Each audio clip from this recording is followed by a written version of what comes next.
નમસ્કાર દર્શક મિત્રો, સિટી ન્યૂઝમાં આપ સૌનું સ્વાગત છે। સમાચારોની શરૂઆત કરતા પહેલા એક નજર આજના મુખ્ય સમાચારો પર। વાપી છરવાડા અંડરપાસ નજીકનો કટ ખુલ્લો કરાતા વાહન ચાલકોએ રાહત અનુભવી। વાપી જીઆરડીસી પોલીસે ગણતરીના સમયમાં જ હત્યાના મામલે આરોપીની ધરપકડ કરવામાં સફળતા મળી। सांसद उमेशभाई पटेले पटलाराम में अगरवाड़ा और मोटी दमनना झरी एक्सटेंशन ने मुलाकात लीधी। पतंगनी दोरी थी बाइक चालकों जीव बचाववा माटे स्टीयरिंग पर सेफ्टी गार्ड लगावी आपवानुं अभियान शुरू। हवे समाचार विगतवार जोईए। वापी छरवाड़ा अंडरपास नजीकनो कट खुल्लो कराता वाहन चालकोने राहत साथे ट्राफिक जामनी समस्या उभी थई हती। अंडरपासना कारणे हाईवे पर 2 स्थळो पर कट बंद कराया बाद आखरे 2 पैकी 1 स्थळे कट खुल्लो कराता वाहन चालकोए राहत अनुभवी छे। वापी नेशनल हाईवे नंबर 48 पर छरवाड़ा क्रॉसिंग पर आयोजन विना उभा कराયેલા अंडरपासना कारणे सुविधाना बदले असुविधानी फरियादी उठी हती। आयोजन विना छरवाड़ा क्रॉसिंग पर बनेला अंडरपासना कारणे ट्राफिक समस्या जटिल बनी हती। हाईवे ऑथोरिटी अधिकारी साथे निरीक्षण बाद निर्णय। वापी नेशनल हाईवे 48 परना छरवाड़ा क्रॉसिंग पर अकस्मातना बनावोमां अनेक निर्दोष व्यक्तिना जीव गया बाद અહીં अंडरपास बनाववा मांग कराई हती, जेथी सफाया जागेला वहीवटी तंत्र द्वारा अंडरपास उभो करी हाईवे पर आकार मोटर्स અને પેપિલોન હોટેલ આગળનો વર્ષો જૂનો કટ બંધ કરી દીધો હતો। જો કે આયોજન વિના ઉભા કરાયેલા અંડરપાસના કારણે ટ્રાફિકની સમસ્યા જટિલ બની રહી હતી। વાપી ટાઉન કે દમણ અને જીઆરડીસીમાં આવાગમન કરતા વાહન ચાલકોને બંને કટ બંધ કરી દેવાતા લાંબો ચક્રાવો કાપવો પડતો હતો। આ બંને કટ ખોલવામાં આવે તો વાહન ચાલકોને રાહત થાય તે અંગે રજૂઆત પણ કરાઈ હતી। હાઈવે ઓથોરિટી અધિકારી વાપી વિભાગના ડીવાયએસપી આગેવાનો સ્થળ નિરીક્ષણ કર્યા બાદ કટ ખુલ્લો કરવા સહમતિ દર્શાવી હતી। 2 પૈકી આકાર મોટર સામેનો કટ ગતરોજ શુક્રવારે વાપી વિભાગના ડીવાયએસપી હાઈવે ઓથોરિટી અધિકારી જીઆરડીસી પોલીસ અધિકારી અને આગેવાનોની ઉપસ્થિતિમાં ખુલ્લો કરાયો હતો, જેના કારણે વાહનોની અવરજવર શરૂ થતા વાહન ચાલકોએ રાહત અનુભવી છે, જ્યારે પેપિલોન હોટેલ નજીકનો કટ ખુલ્લો કરાયો નથી।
વાપી જીઆરડીસીની એક કંપનીમાં ડ્યુટી પૂરી કરી ઘરે જઈ રહેલા એક કામદારની કંપનીના ગેટની સામે જ કરપીને હત્યા થઈ હતી।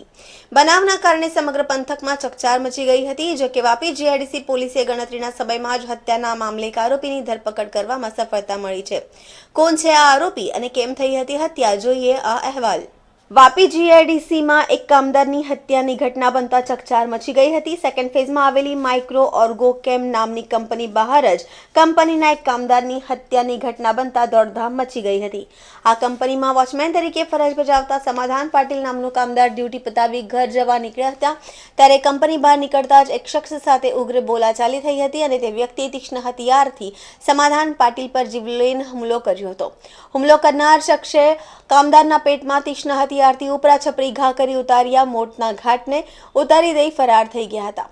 ઘટના બાદ સમગ્ર વિસ્તારમાં દોડધામ મચી ગઈ હતી। બનાવની જાણ થતાં જ પોલીસ કાફલો ઘટના સ્થળે પહોંચીને આરોપીને ઝડપવા સહિતની તપાસ હાથ ધરી હતી અને ગણતરીના સમયમાં જ પોલીસને સફળતા મળી। આ મામલે પોલીસે એક આરોપીને હત્યાના મામલે ધરપકડ કરી તેને સળિયા પાછળ ધકેલી દીધો છે।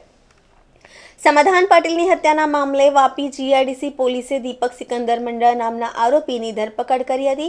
આરોપી દીપક મંડળ લેબર કોન્ટ્રાક્ટરના સુપરવાઇઝરનું કામ કરે છે. મૃતક સમાધાન પાટીલે આરોપી દીપક મંડળ પાસેથી કંપનીના વાયરિંગના કામ માટે મજૂરો લાવતો હતો અને એક મજૂરના 600 રૂપિયાની મજૂરી નક્કી કરી કામ કરાવતો હતો.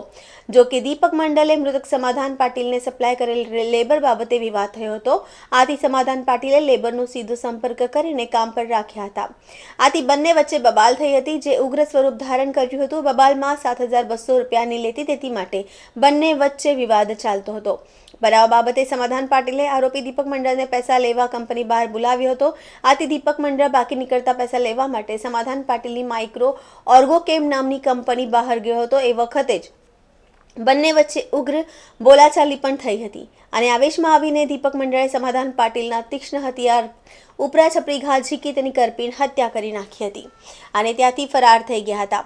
તો જો કે વાપી જીઆઈડીસી પોલીસે ગણતરીના સમયમાં જ આરોપીની ધરપકડ કરવામાં સફળતા મળી હતી. આમ માત્ર 7,200ની લેતી દેતી મામલે જ લેબર કોન્ટ્રાક્ટર અને કંપનીના વાયરમેન વચ્ચે થયેલી ઉગ્ર બોલાચાલી અને બબાલે લોહિયાળ સ્વરૂપ ધારણ કર્યું અને લેબર કોન્ટ્રાક્ટર દીપક મંડળે જ વાયરમેન સમાધાન પાટીલની હત્યા કરતા ઘટનાના કારણે ચકચાર મચી ગઈ છે. વાપી જીઆઈડીસીના કંપનીઓમાં લેબર કોન્ટ્રાક્ટ લેબર સપ્લાય મામલે આવા અનેક વિવાદો ચાલતા હોય છે, જે ક્યારેક ગંભીર સ્વરૂપ પણ ધારણ કરે છે. જો કે આ કેસમાં પણ માત્ર 7,200ની લેતી દેતી મામલે થયેલી બબાલ ઉગ્ર બની અને એકની હત્યામાં પરિણમી છે. કંપનીના જ બંને કામદારો વચ્ચે બબાલ થયેલી અને એ પૈકી એક કામદારની ચપ્પુ મારીને હત્યા થયેલી છે. એવી જાણ ગઈકાલે રાત્રે 8 વાગે જીઆઈડીસી પોલીસ સ્ટેશનના પોલીસ ઇન્સ્પેક્ટર શ્રી મયુર પટેલને થયેલી અને આ બાબતની ગંભીરતાને લઈ શ્રી મયુર પટેલે પોલીસ કંટ્રોલ રૂમમાં અને પોલીસ અધિક્ષક શ્રી કરણરાજ વાઘેલા સાહેબને જાણ કરેલી અને વલસાડ જિલ્લાના પોલીસ અધિક્ષક શ્રી કરણરાજ વાઘેલા સાહેબની સૂચનાથી અમે તથા જીઆઈડીસીનો સ્ટાફ તાત્કાલિક સ્થળ ઉપર પહોંચી ગયેલો અને આ કામે ભોગ બનનારને હોસ્પિટલ મોકલી આપેલો, પરંતુ ડૉક્ટરે એને મરણ જાહેર કરેલો હતો. જેથી ભોગ બનનારના જે સંબંધી છે એમની ફરિયાદ લઈ અને તપાસ શરૂ કરેલી. આ કામે પ્રાથમિક તપાસમાં આરોપીની જે વિગતો મળેલી હતી અને આરોપી ભાગી ગયેલો હતો, તો પોલીસ સ્ટાફના માણસોથી તાત્કાલિક આરોપીને કોમ્બિંગ કરી અને પકડી પાડવામાં આવેલો હતો. છે સમાધાન પાટીલ એમનું નામ છે અને એ આ કંપનીમાં ઇલેક્ટ્રિક ડિપાર્ટમેન્ટમાં કામ કરતા હતા, ઇલેક્ટ્રિકનું કામ કરતા હતા એ. અને જે આરોપી છે એનું નામ છે દીપક મંડળ અને એ આ જ કંપનીમાં લેબર કોન્ટ્રાક્ટરના સુપરવાઇઝર તરીકે કામ કરતો હતો. આ સમાધાન પાટીલને ઇલેક્ટ્રિકનું કામ કરવા માટે મજૂરોની જરૂર હતી, જેથી એમણે આરોપી જે દીપક મંડળ છે એમના પાસે મજૂરોની માગણી કરેલી અને દીપક મંડળે એમને મજૂરો પૂરા પાડેલા અને 2 દિવસ આ મજૂરોએ સમાધાન પાટીલના અંડરમાં કામ કરેલું અને આ મજૂરોના પેમેન્ટ કુલ 7200 રૂપિયા જે દીપક મંડળે લેવાનું થતું હતું એ સમાધાન પાટીલે આપેલું ન હતું, જેથી આમની વચ્ચે સવારના બબાલ થયેલી અને દીપક મંડળે સવારના પહોરમાં આ સમાધાન પાટીલને ધમકી પણ આપેલી હતી. ત્યારબાદ બપોર પછી સાંજના સમયે એટલે જે બનાવ બન્યો એ સમયે સમાધાન પાટીલ અને દીપક મંડળ ફરીથી કંપની આગળ મળેલા અને આ જ પૈસા બાબતે એમની વચ્ચે બબાલ થયેલી. એ બબાલ દરમિયાન આ દીપક મંડળે પોતાની પાસેનું જે ચપ્પુ હતું, છરી હતી, એ મરણ જનારને મારી દીધેલું અને મરણ જનાર ત્યાં જ મરણ ગયેલા હતા અને એમ્બ્યુલન્સમાં હોસ્પિટલ લઈ ગયેલા, પરંતુ ડૉક્ટરે એમને મૃત જાહેર કરેલા હતા. પોલીસે આરોપીને પકડી પાડેલ છે તાત્કાલિક. આરોપી પાસેથી જે ગુનામાં વપરાયેલું હથિયાર હતું એ પણ કબજે કરવામાં આવે છે અને જે નજરે જોનાર સાહેદો છે એ લોકોના નિવેદન, બીજા ફોરેન્સિક પુરાવા, મેડિકલ પુરાવા અને સાંયોગિક પુરાવા મેળવી અને આ જે આરોપી છે એને કડકમાં કડક સજા થાય એ માટેની કાર્યવાહી પોલીસ કરી રહી છે. 3600 માટે મર્ડર થયું. ટોટલ 7200 રૂપિયાનું પેમેન્ટ હતું, એના માટે આ બબાલ હતી અને એના કારણે આ મર્ડર થયેલું છે એવું જાણવા મળેલ છે હાલની તપાસમાં. સમાચારોમાં સમય છે નાનકડા વિરામનો. વિરામ બાદ આપ જોઈ શકશો સાંસદ ઉમેશભાઈ પટેલે પટલારામમાં અગરવાડા અને મોટી દમણના ઝરી એક્સટેન્શનને મુલાકાત લીધી. પતંગની દોરીથી બાઇક ચાલકોનો જીવ બચાવવા માટે સ્ટીયરિંગ પર સેફ્ટી ગાર્ડ લગાવી આપવાનું અભિયાન શરૂ.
વિરામ બાદ ફરી આપનું સ્વાગત છે.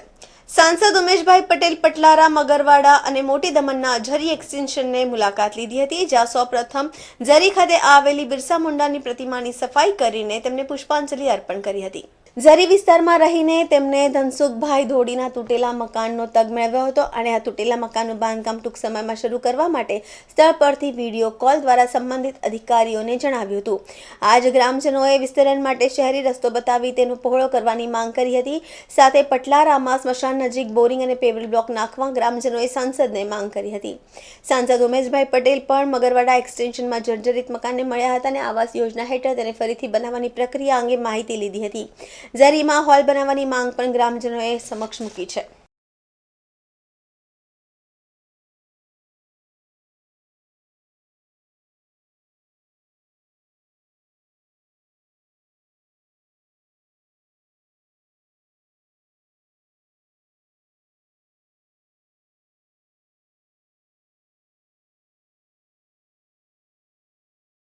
સમાચારોમાં ફરી સમય છે નાનકડા વિરામનો. વિરામ બાદ આપ જોઈ શકશો પતંગની દોરીથી બાઇક ચાલકોનો જીવ બચાવવા માટે સ્ટીયરિંગ પર સેફ્ટી ગાર્ડ લગાવી આપવાનું અભિયાન શરૂ.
વિરામ બાદ ફરી આપનું સ્વાગત છે. વલસાડ શહેરમાં સેવા મિત્ર મંડળ અને ગોકુળ ચેરિટેબલ ટ્રસ્ટ દ્વારા પતંગની દોરીથી બાઇક ચાલકનો જીવ બચાવવા માટે સ્ટીયરિંગ પર સેફ્ટી ગાર્ડ લગાવવાની આપવાની અભિયાન શરૂ કરવામાં આવ્યું છે.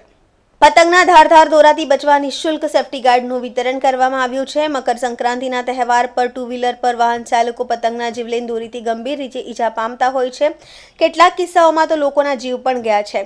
પતંગના દોરાથી થતા આવા ગંભીર પ્રકારના અકસ્માતથી બચવા માટે વલસાડની સેવાભાવી સેવા મિત્ર મંડળ તથા ગોકુળ ચેરિટેબલ ટ્રસ્ટ સંસ્થા દ્વારા છેલ્લા ઘણા વર્ષોથી મોટરસાયકલ તથા સ્કૂટરમાં સેફ્ટી ગાર્ડ બિલકુલ મફતમાં લગાડી આપવામાં આવે છે. એ મુજબ ચાલુ વર્ષે પણ તારીખ 5 જનવરી 2025ના રવિવારે રોજ જુદા જુદા વિસ્તારોમાં નિઃશુલ્ક સેફ્ટી ગાર્ડનું વિતરણ કરવામાં આવ્યું હતું. આ દરમિયાન વલસાડ હાલા તળાવ ખાતે સવારે 10 થી બપોર 12:30 વાગ્યા સુધી, વલસાડના તિથલ ખાતે બપોરે 4 થી સાંજે 6 વાગ્યા સુધી ગાર્ડનું વિતરણ કરવામાં આવ્યું હતું. વલસાડ શહેરમાં સેવા મિત્ર મંડળ અને ગોકુળ ચેરિટેબલ ટ્રસ્ટ દ્વારા પતંગની ધારદોરીથી બાઇક ચાલકોનો જીવ બચાવવા માટે 5000થી વધુ સ્ટીયરિંગ પર સેફ્ટી ગાર્ડ લગાવવાની આપવામાં આવ્યા હતા.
આજ રોજ રવિવારના સવારના આપણે હાલત તળાવ ખાતે અને સાંજે 4 થી 6 માં તિથલ ખાતે આ સેફટી અભિયાન અમે હાથ ધર્યું છે, જેમાં અરાઉન્ડ 4 થી 5 હજાર માણસોને સેફટી ગાર્ડ બાંધવાનું અમારું પ્લાનિંગ છે. છેલ્લા 3 વર્ષથી અમે આ સતત અભિયાન પક્ષી બચાવ અભિયાન સાથે સાથે આ કોઈની જાનહાનિ ન થાય તે માટે બાઇક ઉપર સળિયા સેફટી ગાર્ડ લગાવવાનો અવેરનેસ પ્રોગ્રામ અમે હાથ ધર્યો છે. અને સાથે સાથે ચાઇનીઝ દોરી જે છે તુક્કલોનો ઉપયોગ ન કરો તેના માટે અવેરનેસનો એક પ્રોગ્રામ છે. સમાચાર પૂરા કરતા પહેલા એક નજર આજના મુખ્ય સમાચારો પર. વાપી છરવાડા અંડરપાસ નજીકનો કટ ખુલ્લો કરાતા વાહન ચાલકોએ રાહત અનુભવી. વાપી જીઆરડીસી પોલીસે ગણતરીના સમયમાં જ હત્યાના મામલે એક આરોપીની ધરપકડ કરવામાં સફળતા મળી. સાંસદ ઉમેશભાઈ પટેલે પટલારામમાં અગરવાડા અને મોટી દમણના ઝરી એક્સટેન્શનને મુલાકાત લીધી. પતંગની દોરીથી બાઇક ચાલકોનો જીવ બચાવવા માટે સ્ટીયરિંગ પર સેફટી ગાર્ડ લગાવી આપવાનું અભિયાન શરૂ. તો આ હતા અત્યાર સુધીના સમાચાર. જોતા રહો સિટી ન્યૂઝ. નમસ્કાર.